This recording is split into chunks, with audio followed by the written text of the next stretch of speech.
Oi, pessoal! Bem-vindos ao nosso mergulho profundo de hoje. Vamos direto ao ponto. Hoje, a gente pega um dos versículos, talvez o mais famoso, João 3,16. E temos aqui uma análise que, olha, vai fundo na língua original, no contexto, para a gente tentar descobrir algo mais. A missão aqui é ir além daquela leitura que todo mundo já fez, sabe? Quase todo mundo conhece o Porque Deus amou o mundo de tal maneira. Mas essa análise que a gente está vendo sugere que essa tradução comum talvez esconda um pedaço importante da mensagem. Tem uma pista logo ali no começo, na forma como o amor é descrito. Ok, vamos desembalar isso. É uma frase icônica, né? Mas essa análise que a gente tem aqui, ela foca numa palavrinha grega, hutos. Normalmente, a gente vê traduzida como de tal maneira, indicando intensidade, certo? O quão grande foi o amor. Só que parece que o sentido principal aqui é um pouco diferente. Exatamente. O fascinante aqui é que hotos funciona mais como um advérbio de modo. Ou seja, não foca só em o quanto Deus amou, mas principalmente em como, de que maneira específica ele mostrou esse amor. E o próprio texto dá a chave para isso um pouquinho antes, nos versículos 14 e 15. Eles preparam o terreno para o 16. Peraí, então o como, a maneira, tá ligado ao que Jesus disse antes. O que foi que ele disse ali que ajuda a gente a entender essa maneira de amar? Olha, Jesus faz uma comparação bem direta. Ele lembra de uma história lá do Antigo Testamento, Moisés levantando uma serpente de bronze no deserto, lembra? Quem olhava para aquela serpente que estava erguida era curado da picada das cobras venenosas. E aí Jesus diz: assim como Moisés levantou a serpente no deserto, assim importa que o Filho do Homem seja levantado. Nossa! Então o rotus, o como Deus amou, é levantando Jesus, tipo a serpente. Que, que paralelo bem impactante, né? Precisamente, a maneira específica do amor de Deus, de acordo com o texto, foi essa: levantar o Filho. É uma referência bem clara à crucificação. É um ato de sacrifício, um sacrifício substituto. Cristo é erguido para oferecer salvação. Para quem? Para aqueles que olham para ele com fé. É como os israelitas olhavam para a serpente para serem curados do veneno, entende? O amor aqui não é só um sentimento, por mais intenso que seja.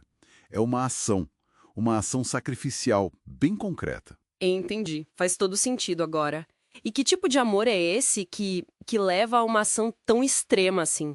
A análise fala disso? Fala assim, o texto usa uma palavra grega, agape, para descrever um amor divino muito particular. É um amor que decide valorizar e agir pelo outro, sabe? Mesmo que o outro não mereça ou não seja amável. Não é uma reação ao nosso valor. É, na verdade, uma expressão do caráter de Deus. Como diz lá em 1 João, Deus é amor, na sua essência. E a vinda de Jesus, a encarnação e depois a morte na cruz, são a demonstração máxima desse amor que se doa.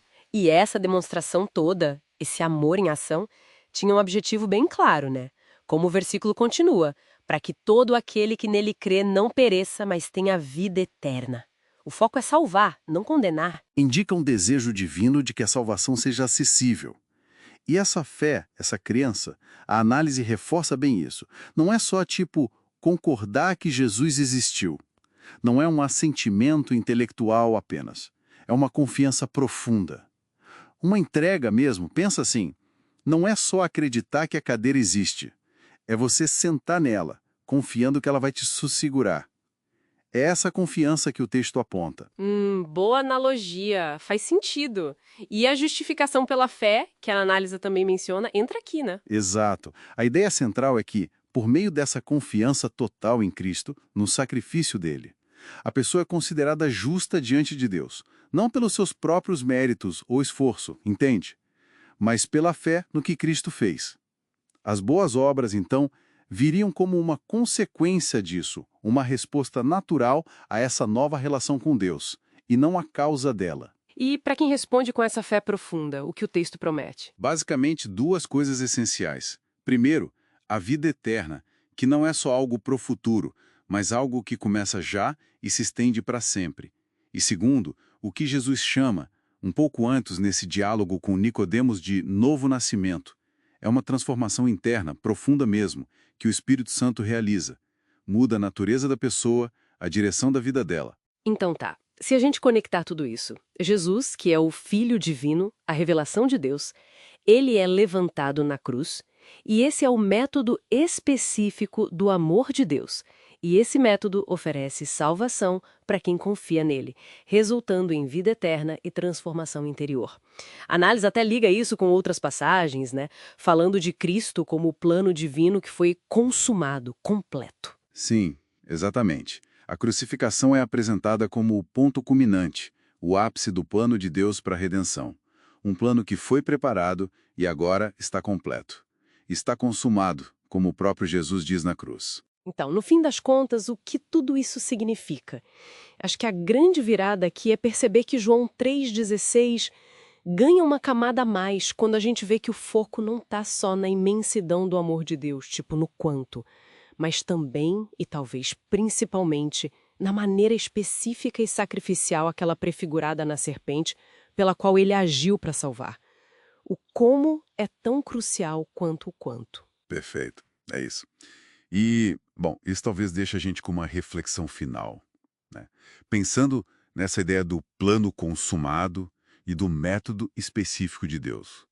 Se essa análise estiver correta e o sacrifício de Cristo for mesmo a maneira divinamente estabelecida, a maneira completa para a salvação, que implicação isso teria para outras tentativas, outros caminhos que as pessoas talvez busquem para encontrar aceitação ou se reconciliar com Deus?